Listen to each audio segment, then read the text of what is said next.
तो आज हम एक काफी दुखद खबर पर थोड़ी गहराई से बात कर रहे हैं। भारत की एक बहुत जानी मानी अर्थशास्त्री डॉक्टर राधिका पांडे वो अब हमारे बीच नहीं रहीं। बिल्कुल। हमारे पास जो जानकारी है, मतलब कुछ समाचार लेख और अन्य स्रोत, उन्हीं के आधार पर हम आज ये चर्चा कर रहे हैं, समझने की कोशिश करेंगे कि क्या हुआ। सही। ये खबर वाकई चौंकाने वाली है। 28 जून की सुबह उनका निधन हुआ, और वो भी तब जब उनका करियर एक तरह से शिखर पर था। हाँ, और ये सब पिछले महीने शुरू हुई एक स्वास्थ्य समस्या के बाद हुआ जो बहुत तेजी से बिगड़ गई। अच्छा, मतलब ये अचानक हुआ? हाँ, कुछ हफ्ते पहले ही पता चला था कि वो अस्पताल में भर्ती हैं।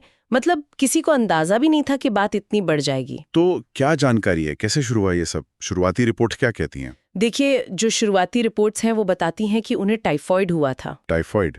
वो तो काफी आम संक्रमण है। तो आम, लेकिन जैसा कई बार होता है, उनके केस में इसका असर काफी गंभीर हो गया।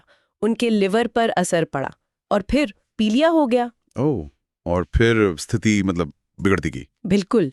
जानकारी तो यही है कि उनका बुखार कम नहीं हो रहा था और पीलिया भी लगातार बढ़ रहा था।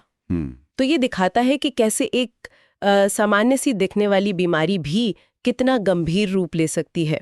स्थिति इतनी बिगड़ गई कि डॉक्टरों को लगा कि लिवर ट्रांसप्लांट ही करना पड़ेगा। Liver transplant? ये तो बहुत बड़ा कदम है। हाँ, बहुत बड़ा। और यहीं पर एक और बहुत ही मार्मिक पहलू सामने आता है जिसका जिक्र कई रिपोर्ट्स में है। हाँ, मैंने भी पढ़ा।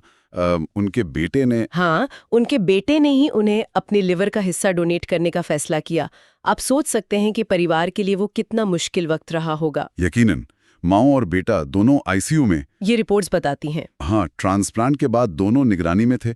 बेटा तो खैर कुछ समय बाद ठीक होकर घर चला गया। चलो, ये तो कुछ राहत की बात हुई होगी परिवार के लिए। बिल्कुल, लेकिन डॉक्टर पांडे की हालत वो गंभीर बनी रही। उन्हें वेंटिलेटर सपोर्ट पर रखना पड़ा। ओह, मतलब रिकवरी नहीं हो पा रही थी? नहीं, स्थिति बहुत नाजुक थी।